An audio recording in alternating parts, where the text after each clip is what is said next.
YSR party జాతీయ అధ్యక్షులు గౌరవ మాజీ ముఖ్యమంత్రి జగన్మోహన్ రెడ్డి గారి పిలుపు మేరకు,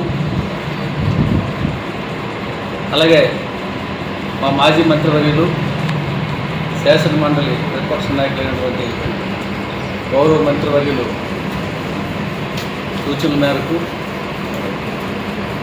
జిల్లా అధ్యక్షులైనటువంటి జిల్లా పార్టీ అధ్యక్షుడు జిల్లా పార్టీ చైర్మన్ లక్ష్మీ శ్రీనివాసరావు గారి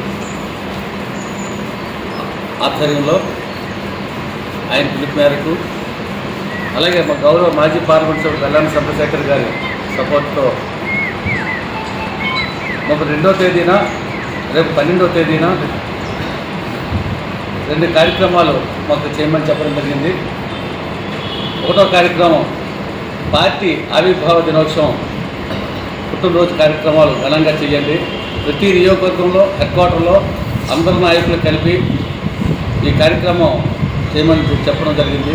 14 సంవత్సరాలు కంప్లీట్ చేసుకొని 15వ సంవత్సరంలో ఈరోజు వైఎస్ఆర్ పార్టీ పుట్టినరోజు శుభ కార్యక్రమాలు చేయమన్నారు.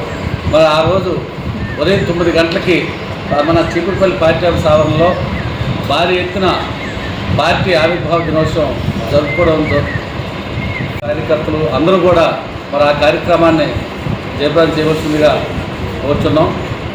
అలాగే అదే రోజు 10:30కి 10 గంటలకు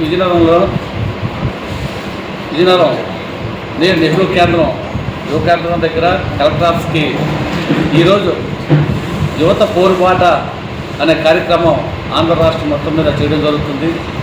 ఈరోజు మీ అందరికీ తెలిసిన విషయమే, ప్రభుత్వం వచ్చి 11 మాసాలైనా ఈరోజు విద్యాదీవెన కానీ, వసతి దీవెన కానీ, అలాగే అమ్మఒడి కానీ, ఈరోజు పిల్లలు రావాల్సిన అమ్మఒడి కానీ, మరి దీంతో పాటు ఈరోజు పెద్దలందరూ కూడా ఫీజు రియంబర్స్మెంట్ కానీ, దీంతోపాటు ఉద్యోగాలు రాకపోతే ప్రతి వ్యక్తికి 3,000 రూపాయలు నిరుద్యోగ భృతి ఇస్తానని చెప్పి అది కానీ ఈ సంవత్సరం మొత్తం మీద ఇవ్వడం జరగలేదు.